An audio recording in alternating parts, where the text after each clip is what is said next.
Hello, everyone. Welcome back to Just Deal with It. We had such great reviews with Lewis, but we had one con. They said we concentrated too much on the red flags, so we're bringing Lewis back for the green flags. Tamara, take it over. Lewis, thank you so much for coming back and joining us for this very interesting topic. Because, for us, figuring out men, sometimes it's very difficult. Considering we're two females, just talking about our own experiences a lot of the times, focusing on our own exes. Sometimes I even look back, I'm like, maybe I shouldn't have. Maybe I shouldn't have disclosed that. But it's so wonderful to have you back. But we just kind of want to focus around talking about what to look for as far as green flags when you're meeting a man, when you're communicating with somebody. What does that look like? And a lot of the times, obviously, we all bring our own trauma into these relationships. So how do we differentiate between what we're feeling and what's actually going on? What's a green flag? What we're feeling, what's going on. So yeah, thanks for having me back. It's so great to speak with you both again. And as being a mindset coach, executive coach, who's usually speaking with men, I hear, these different kinds of just venting, but also complaining about these different things. And when we take it to dating, just like we were saying during our last episode together, that everyone has a mask, right? I think both men and women have a mask when they first start dating and they're trying to get to know each other. And that's normal, to a degree. But what we're focusing on now in terms of, let's say, green flags, how do we know how much is too much? I think that's really something that we should be reflecting on while we're getting to know someone, right? So a couple of green flags, before we get into that, I'm sorry, your question was something else, not what the green flags are. Can you repeat your question one more time? So my question was more along the lines of how do we not bring into the new our old feelings, the trauma, and recognize the green flags and not feel like they're red flags, in that sense? How do we kind of open up to that? Because a lot of the times the green flags might trigger something else, which is a red flag, right? Because we spoke about that in our last episode also. What a great first question, because I don't think that's possible. I don't think it's possible to not bring in your previous kind of trauma or previous kind of misunderstanding or understanding. But it's not possible to not bring in the level of where you're at in terms of understanding your own emotional intelligence, understanding how to actually have productive conflict with someone else. You're coming in at a certain level. That's it. That's what you're doing. So I think that's a very good place to start, of just, when I decide to date someone new, when I start dating again, then wow, I will have to deal with this again. So that's a healthy place to come from. Like, wow, maybe in my last relationship, I wasn't as great at communicating XYZ, or I get really triggered or upset when my partner starts talking about these different points. And maybe it's not such a big deal to other people, but it's a big deal to me. So that's a very healthy place to come from. The place of what upsets you, because if you know what upsets you, then you can start talking about it or doing something about it or working through it. And so to finish that, you're going to keep bringing in what you brought in from your last relationship. I think one of the most positive things you could do, and green flaggy kind of thing you could do, is being able to communicate that kind of pain you feel, if you want to call it, communicate some of your triggers or whatnot, either upfront, maybe not upfront, but let's say still in the beginning. Yeah, to the guy. Maybe, yes, to I'm trying to clarify it really clear right now. Maybe you don't need to say all your triggers up front, but it's more so when you have something that is upsetting you that can lead to a trigger, then to be able to bring that up honestly. That's it. So I want to list, I would think here, Lewis, a green flag with what you're saying, because part of me feels like a guy would look at that as being needy, right? Like, I would be like, oh my God, she may be a little much right now. This may be a little needy. I don't know if I want to deal with this. However, I think the green flag in this, what you're saying, is because I actually did this. I did this with my boyfriend. I was like, here I am. This is what I am. These are the things. And with him, he was like, all right, cool. And that was a green flag to me. He didn't run away. He accepted me in that. And he was like, all right, well, this is who you are. Great. I think the problem that I found within myself was that I started to overanalyze that. Like, it was that self-sabotage. So here I am being presented with this green flag, this guy that's like totally, and I was like, but Mm-hmm. is he okay with it? You know, and that's, I think, where women self-sabotage a Mm-hmm. genuine guy that is sitting Mm-hmm. here securely attached, knowing Mm-hmm. that we all have our flaws. And here the women are self-sabotaging. So I I Right. will speak on that also because my relationship currently, I did so much to self sabotage. I did so much to make him leave. I can't even tell you. From the Mm-hmm. beginning, when we just got, because the reason for it is because, you know, if you're listening to our podcast, obviously you know my story, what I've gone through in my past. And certain things that were coming up, which were supposedly normal, right? Like that come up in a relationship, would trigger me Mm-hmm. to be, oh, he's gonna leave. He's doing this because he doesn't want me. He doesn't want this relationship. And he would be like, what's Mm-hmm. wrong with you? I'm here. I'm not going anywhere. I'm just having a conversation with you. Why are you blowing up and freaking out? And right. so yeah, like this is what we bring into it. But here's the thing. Mm-hmm. As the person, like let's say you're coming into a relationship with the green flags because you're Mm-hmm. healed, you're open, you can communicate. How do Mm-hmm. you deal with a person who's so traumatized, like in that sense? Like how do you process it as a man and say, hey, she's not crazy. She's just Mm-hmm. been through a Oh, lot. he's got like all She's these been through like some shit. You know what I mean? Like, So so yeah.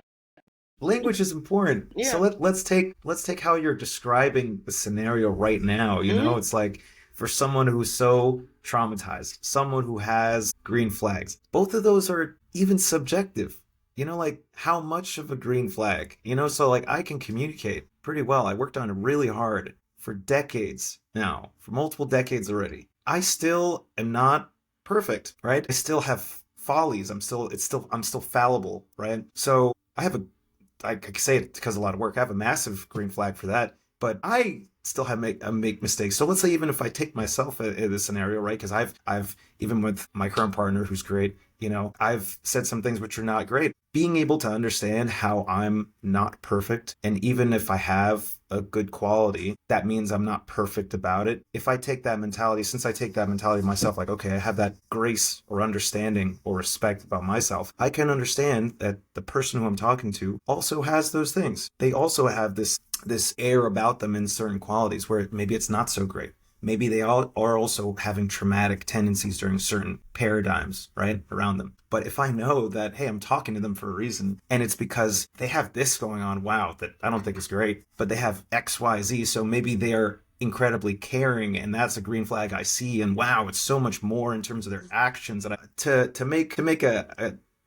kind of put a bow on that, I think it's just being able to have that kind of patience after that kind of communication, because for the first level is like knowing, and you have to, like, that's why I started with that in the previous question. You got to know yourself, but then nobody knows themselves completely. Like that's something that a lot of people like screw up on, but also it's something you could take with solace. Like, oh, okay, I'm trying, but you could take a breath. Like, I don't know. So if I don't know all of me, that's the same thing for my partner or the person who I'm dating. So if that's true, which it is, then that means I can actually say, okay, well, this is what I'm about. This is what I like, or these are my values. These are my standards. Like, okay, cool. So then what does that look like to you? How did the actions, should that be represented to the other person? Then you start taking things that maybe trigger the other person, or what something that's really upsetting them. And then just like the, what you said, Tamara, of like, okay, if this person's going to get, well, if you give an example, this person's getting so wild or like so crazy, right? This person's getting so crazy now, which is true, but they're having pain and fear. And before I start tangenting off, it's a lot of that. It's a lot of just, this person has pain, this person has fear. So how can I give this person the same kind of grace I'm trying to give myself? And that literally creates maybe more so of a green flag in someone. Okay, so I have 3 things, so you might Mm-hmm. want to list this down. Mm-hmm. Number 1, as women, we're emotional creatures, and for us, it's natural for us to communicate our emotions and feel like that's normal, right? For guys, they tend to be a little bit more avoidant, maybe not as, So, the question I have with what you just stated, Mm-hmm. number 1, how realistic is that for a guy to not feel annoyed with a woman? Like, is a guy really going to have that grace? So that's the first one. Or is he going to be like, I don't know. Number 2, I wanted to touch upon or get your input on a second green flag. I think that I would see is if the guy is willing to talk about his past relationships and talk about his contribution to what led it to the end. And the last thing is, would you have a list of things that women should be looking for that men do that are green flags that we may not see, we may overlook? I gave him so much homework, Tamara. I literally wrote that down. See, he's like, uh-huh. This is part of listening. I'm trying to listen. Totally. Active listening. Take notes. Yes. See, active listening. And I'm also active doing something. So for your first question, right? So how realistic for guys to feel these kinds of emotions? That was the first one. I know was that right? Like, how realistic is it that a guy's gonna a woman would be like, oh yeah, totally, like I'm taking that in. But men typically tend to be more avoidant. So is a guy actually going to listen to a woman and be like, yes, like I'm totally here and you have grace, you have all these things, or is it going to be like, ooh, this is a little much? So that's literally like a multifaceted segment of a question, like different parts to it rather, because first of all guys have emotions. So if they look like, and this can be a lot of the time, it looks like they're not taking something in, it looks like they're not caring about something, it looks like we're just being stoic about something. That's what it looks like. And so much, and so obviously as having over several decades of being a guy, I can really say with confidence that there's so much there in terms of the content, emotional content that's there. The thing is, within our society and everything, it's not shown as much. And then even deeper, it's not known how to show that. Okay, but it's still there. That's what I'm trying to drive. These guys are going to be able to. For a second. Sure. It's not. This is actually a good point you just made. It's not like taught to be shown. Is that kind of what I heard? Yeah. So that is something that I would say, like, as therapists, what we look at from girls and boys, which, by the way, is going to be another segment we're doing, raising girls versus boys. And I really try to teach, I have 3 boys, so I really try to teach my boys to really talk about their emotions and speak to me and their future girlfriends and wives about that. So what you're saying is that that's probably a really important point, so that as men, they feel comfortable in doing that and accepting it. Right. One of the most important pieces of work, I think life work that anyone can do, is be able to understand themselves more deeply, like I was saying a little bit earlier, being able to verbalize what the emotions that they are having, and then being able to communicate what that means in the real world as to the things that they would like or don't like, or things they need to make happen. That's all. This is kind of what creates a persona, right? And how someone moves in the world. And so those are building blocks to an individual. And so, yes, it's realistic for guys to feel these things. But then what we're talking about within a lot of these questions is just the understanding of these things, right? So that's one thing I just want to take away. I want you to take away for the first question is that these guys are feeling it. It might not look like it. And you don't know to what extent they're feeling it, but they are. That's an important place to start, because it's not negating the emotion. It's not throwing away the notion. It's not being able to say, like, you know what, this person's not even listening in the first place. They're not even feeling anything. Like, without me trying to go on a passionate tangent, there's so many men who are struggling just because they do not know how to actually communicate that. But also so many are on their own little hole of just not having either the support or feeling like the person they're speaking to, with the potential dating partner, can actually accept it or being open to it. So that's just the answer to your first question of the first part. Okay, so yes, it's realistic for the guys to have the emotions. And the question number 2 is that let me see right here, if guys are willing to have their past relationships to be able to speak about it, and what led to the end of that, right? That's the second question. I see that as a green flag, which actually I think you kind of moved into that, the last answer you gave. Okay. I kind of feel like if a guy is willing to open up and be like, yeah, this is what happened, she was great, or things just didn't work out, I could have. I look at that as a green flag, because my red flag is, well, why don't you want to tell me about your past relationships? Because that's how we learn. Like, is this something I want or not? So when a guy's not willing to open up, I'm like, what's going on? Okay, so I have a question around that. So if you want him to talk about his past relationships, but I think it's a red flag if he does it too soon. Like, if that's the first thing he talks about on a date, that's a red flag about his past relationships. Complaining. If he's on this date to complain and use you as a therapist, that's a red flag to me. But we're not talking about red flags today. We're talking about no. But I want to understand, what is a substantial amount of time that has to pass where it's okay to discuss these things? Because in the beginning, you're just getting to know the mask.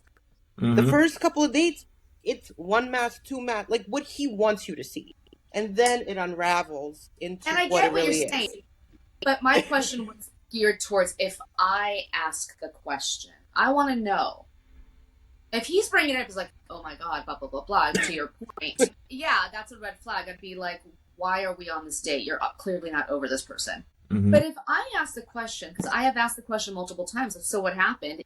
9 out of 10 times they will tell me. But that one person, I'm like, why won't they talk about it? Like, what's going on?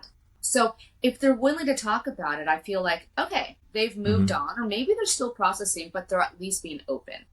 Let me jump in. So literally what both of you had was a discourse of what a lot of us have in our heads, both men and women, So it's like, yes, I want to know this. Yes, I should know this probably sooner than later. And like, is it too soon? So when is the right time to actually know? That's what literally just happened right now.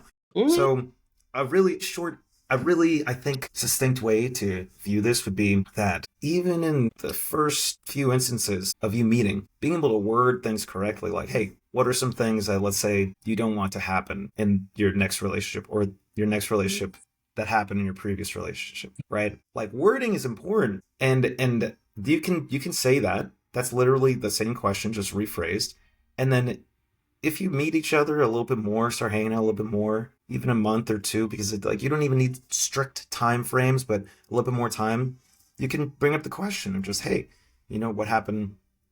Would you mind being able to tell me, like, what happened in your previous relationship? Like, because I just don't want to, I don't want to bring up negative stuff for you. I don't want to be that person that comes with a crazy thing. And like, if it's something I know I could have avoided, right? So if you have this conversation with the person, so either if you're man or woman, then that's beautiful. And then if you ask that question, you really need to be able to take in the answer of, sure, I can tell you this. I don't want to go deeper into it though. Not right now. I don't want to do that, right? And after that, you can add, and this is maybe like the key to that, right? Because I've done this also, even in my current relationship. I was like, okay, I told very specific things, and I said I don't want to go in deeper. And then I told her to be able to tell me, but we can talk about this deeper later on. And then what's a good question after that? It's like, okay, well, when would you want to talk? Like in a month from now? Or would you want to talk maybe in how long of a time? Like, when should I come back to you about this? Is that okay? So that's literally, because you're literally asking, and like many things, this can be like a mini framework, because you're asking to go dive into somebody else, into someone's psychology and someone's past, which it's theirs to share, right? But if you're looking to actually be in a relationship, that's also important to know. Right. So it's just really nice if you come in from I think a guy's perspective, if you're just coming along in a way that's not that entitled, that's a great way to put it.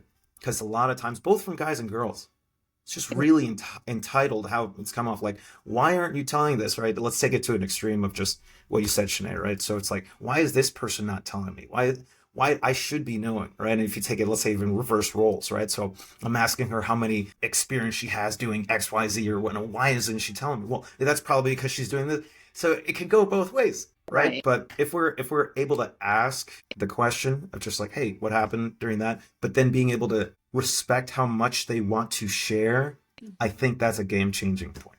Absolutely. And then following up later. And also, you have to be emotionally ready to accept what they're going to tell you. Right. Because somebody's going to tell you they used to be a stripper or something like that. Like, no, but like seriously, like that's you real, meet somebody, you have a great connection, you're going on these dates, you're loving this, and all of a sudden it comes out and your whole perspective changes because, maybe you grew up in a religious household and this is like, you know what I mean? So you have to be emotionally and mentally ready to accept the things that they're going to deliver to you because you're asking. Okay, so I have a question on that I really want to answer, Lewis. And this is to your point, Tamara. Okay, so what if a guy cheated on his ex? And he goes, well, I actually cheated on my ex. I mean, in one sense, I'm like, wow, this person's being honest and upfront, so not hiding anything. The other side, I'm like, well, once a cheater, always a cheater. So what do we do there? One thing is I stumped him. It's important to give the appropriate way to share, because the important, I think, focal point first is that nobody's perfect. I try to think of these things as short as possible and then expand. So it's like, it's nobody's perfect, right? And so that's a pretty serious issue. And the fact is that we all have, like, relationships are built on trust.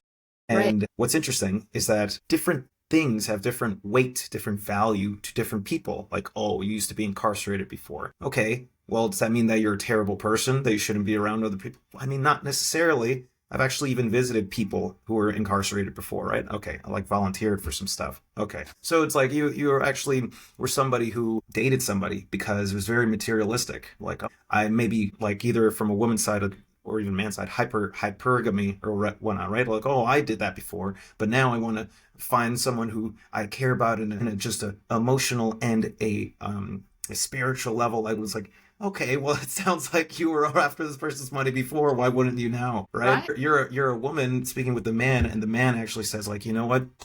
I had this real big problem with anger before, and I really had this tough time being able to control it, and I actually even hurt some family members. That's terrible, right? But what these things, what they have in common is the notion that that was where they were, and that's not necessarily who they are, and or they're sharing that because they want to tell you that's not who they're trying to be, right? So that can be a green flag, right? But then just like Samara said earlier, like by how much and when, right? Because still, if all these things, if I was actually faced with all these things with someone who I'm dating in the beginning, it's very important to be able to say, to be able to establish the structure of, okay, well, where are you trying to go with this, right? So if you take, let's say, the specific point that you said for cheating, right? Like, okay, well then what are you trying to do now? You know, like what's your focus on relationships now? Okay, well, I mean, what caused it before? You know, if you have a conversation with someone, which is what's like 80% of people are struggling with, right? Because it's like, oh wow, I can't even tell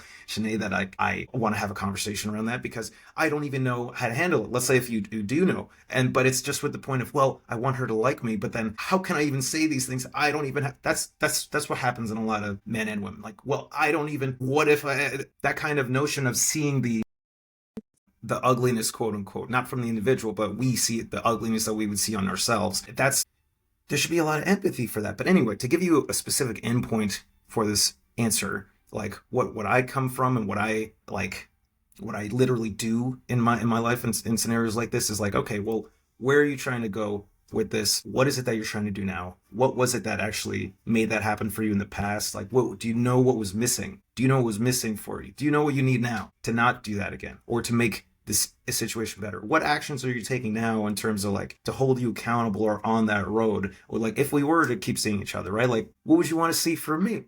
What can I do to actually do that, right? And then all of those, you don't rapid fire questions. You have, just like Tamara said before, like a conversation. Like you have just a conversation. You can't get uppity and like you just have to have the patience. And then the most important part of all this, because that's a very important part, that you say these specific kinds of questions, that you get these kinds of answers, whether they be detailed or vague, you're saying them. And the most important part is being able to see their follow through. Is being able to see their follow through.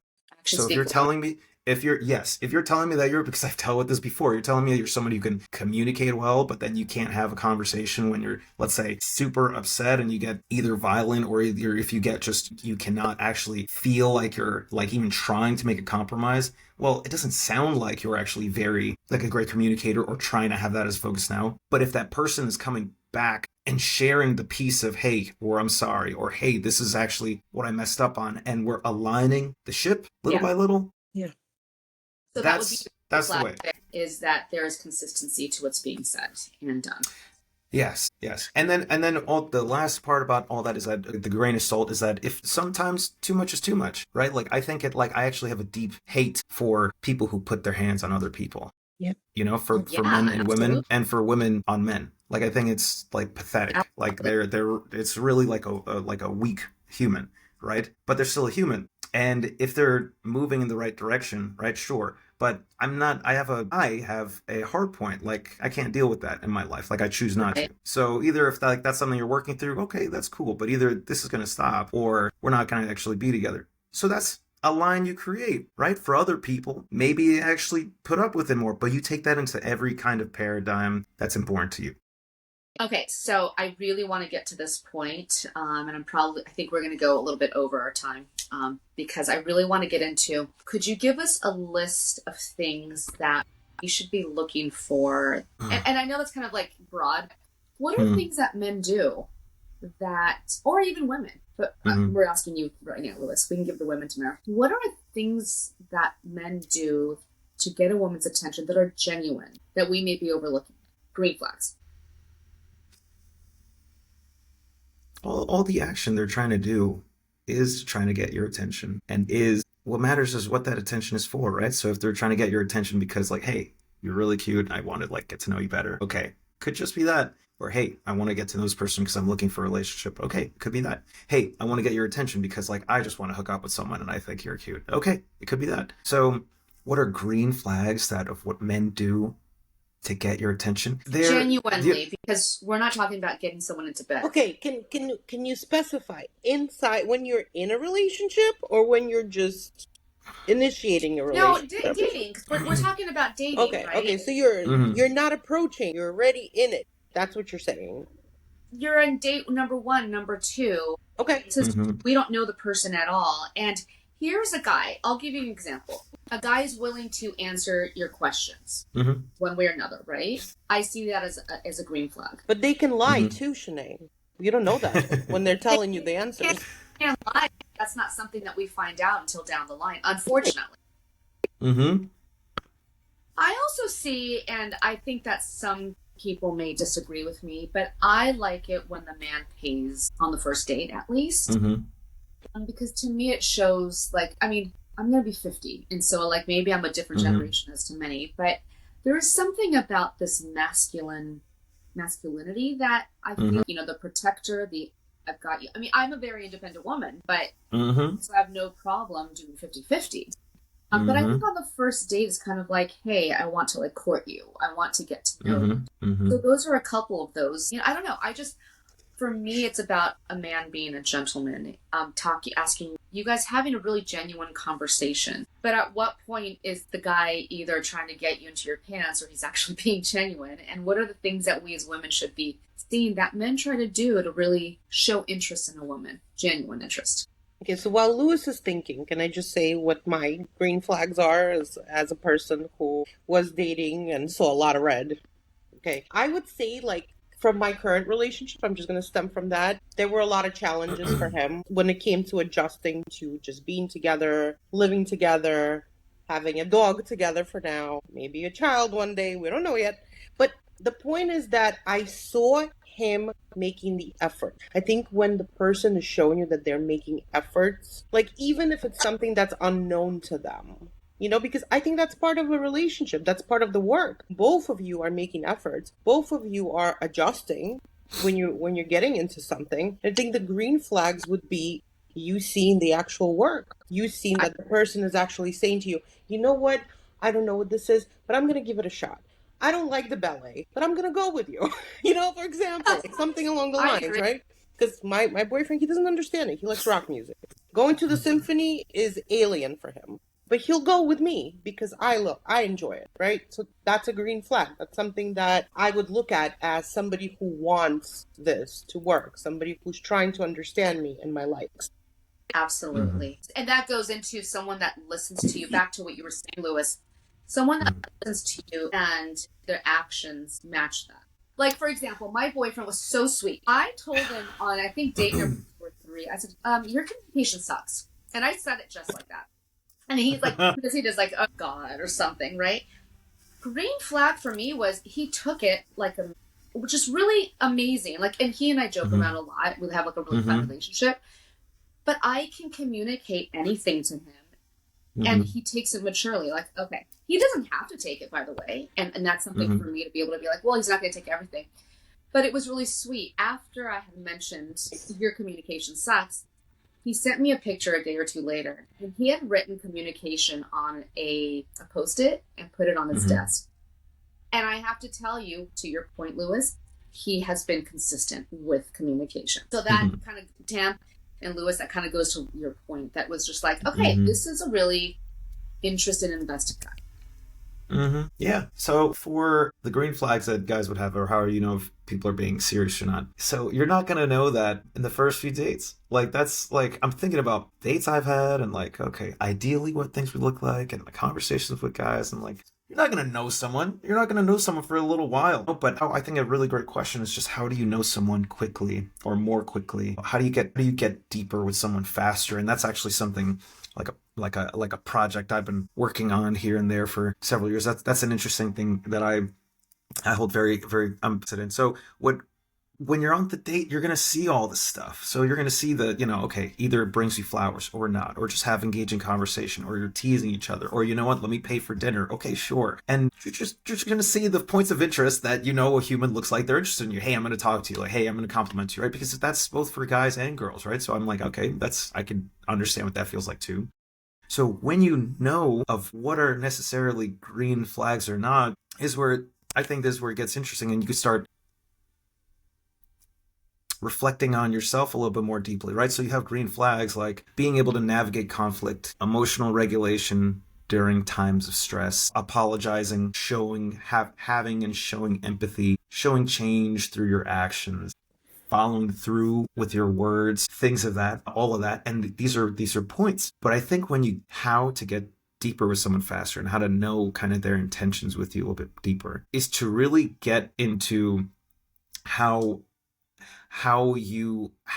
they stack up with your values. And we talked about this a little bit in the last episode. So I mean, if you're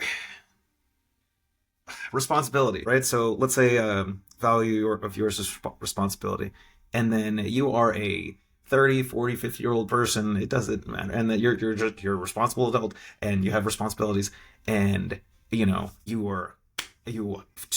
maybe you are able to take care of everything you need to, your family and your finances and everything. And every so often on a Friday night, you want to get crazy with some girlfriends, or if you're your guy friends or whatever, and get really crazy. Maybe you can knock out Saturday and because you planned it, it's off, right? But you're still responsible.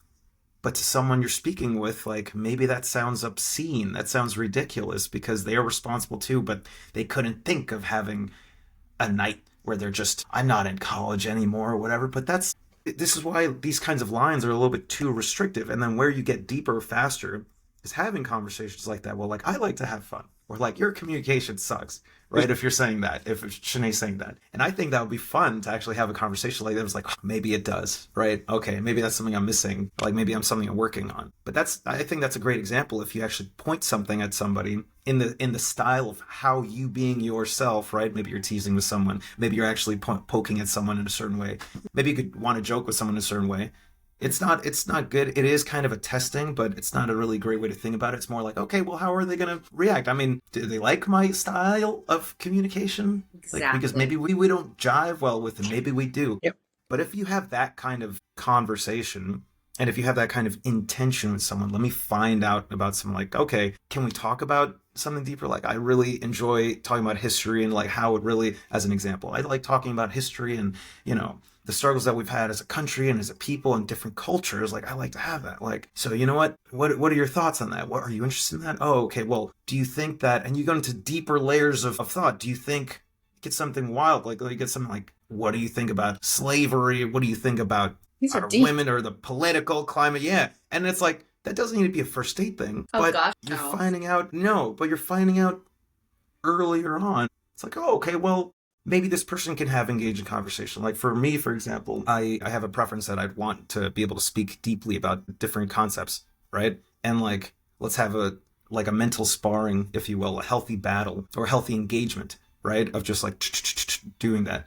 And it doesn't have to be like we're so perfect right away, right? But are you willing to have that in the first place? So if you're not, and you could see that early on, okay, we're probably not a good fit for each other. But if you are, then we can work on it even while it's not perfect. So does that kind of answer your question? This is what you take into all these parts. Oh, okay, well, you know what, one more. Okay, so this person is like, well, how do we show that he cares in terms of like having sexy time, right? Being fun or sexy in engagements.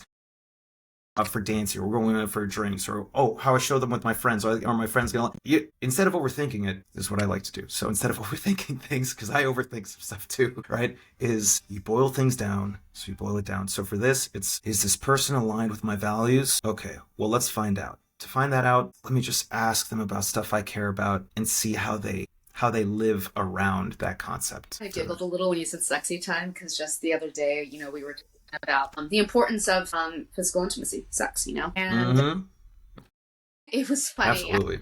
I sent him in my calendar, I'm like, sexy time, and I put 2 dates which he You accepted. schedule it? He was being cute about it. To Lewis's point, That's hot. Yeah. It was. This was just kind of like being like fun with him. Like, yes, we need this. Put it into your calendar type thing. That's good. Yeah, that's really good. But it was really cute because he then goes and accepts it. And again, that was his follow through. He knew that was important to me. It was all a joke, kind of, just to make sure we put him on our calendars. There's always a side truth to every joke. You know that. Because of our conversation that we had, I was like, yeah, we need to make sure that we put these in these days, right? And there was a specific reason for that. But to me, even though it was just flirtatious and fun, it was really awesome for me to see him go and accept those invitations. You know, he didn't have to. We talked about it. But then he did a further follow through. And again, to me, that's just kind of like investment. Awesome. You know, like that was a green flag. Yeah. Right? So yeah. Okay, so is there anything else as we wrap up that you think that's important for us to look for that maybe we're overlooking as green flags are concerned? My thing is, it should be empowering to know that men are probably more scared than they think, or that they look like they are, and that they want things to work out very well, you know, but they're have their own bundles of emotions and insecurities that don't allow them to. And that should be really empowering because that means that they're human as well. They're just like you, you know, that you have cards and they have cards of power. And instead of having these different kinds of power as to how do I win over the other person, you play the more important and the more important game of just, okay, how do I understand this person more deeply, honestly, which overall is just more attractive in the first place. So do that. Like, don't worry so much about green flags in terms of are they checking these boxes? Because that's something I did also before. Like, I think everybody goes through that. Like, are they checking these boxes? You need to have check boxes of values. Sure. Right. But if they're not checking boxes of like, did they automatically try to pay? Did they automatically do it for a little mini superficial stuff? You can verbalize. Right. Because if they have the same values, but it looks different, things could change. One really quick example, like let's say even for your sexy time thing, maybe some guys or some people would be like, that's corny, or like, I want things to be always a surprise and sporadic, you know? Like, I can't schedule my... Am I going to... I've like heard this. I'm like, come on. So I've heard this before. And the thing is like, okay, let's say you have two people with the same value of like, yeah, we need sexy time. Okay. But that looks different. And if one person does exactly what you did, Shanae, like you send out invites. And the other person's like, oh, okay, I get what you're saying. I get what you're trying to do. But I like, you know, everything to be super random. I like it just surprise. A conversation right after that can be like, okay, well, can we agree on something in the middle? Can we agree on like what it looks like, let's say for me, because I like this and I know what you mean, so we can definitely do that. Are you okay with trying both? And like, it's literally conversation. You're creating the relationship. It's not just like, this person's like this, now I have to deal with this. It's you removing your own ego of like, okay, well, I mean, I think they're trying to get to where I'm coming from, but it just looks different. So how do I create this relationship instead of just trying to, you know, latch onto what I'm looking at? That's what to take away. So I think the way that and let's see if you guys agree, the way that I would round this up as far as green flags, it seems like one green flag to look for, and that's mutual respect and communication. Is this communication jiving? Am I able to speak? Am I able to compromise? Am I able to, and this person and I are just kind of jiving in that. That's how I would kind of look at, like, instead of checking the boxes, how is our communication? How is our respect for each other? Do our values? Yeah. By the way, if you want to do this, and I think I've gotten a lot of experience on this because like I have practiced this with just every person that I meet, not just with every romantic interest. So if you really start just doing this with just literally other humans who you run into, when you run into the romantic relationships, you get easier on being able to decipher, oh, if this person's right. Or, oh, maybe I'm being too much, or maybe I needed to do a better job kind of collaborating with this person. It gets easier with that. Yeah. I think it's easier for me because of that. So try that, do that. I think that's a good way to make it happen. Okay. Well, thank you so much for joining us. Shanae's screen just went out, but it's okay. We can't wait to get you back. Hopefully we'll see you more often. And again, I appreciate you. We've got She's coming back in. So much positive feedback, and we'd really love to see you back here. So yeah, you both are great. Thank you very much for having me on. You're amazing. Thank you. Happy Tuesday, everybody, and just deal with it.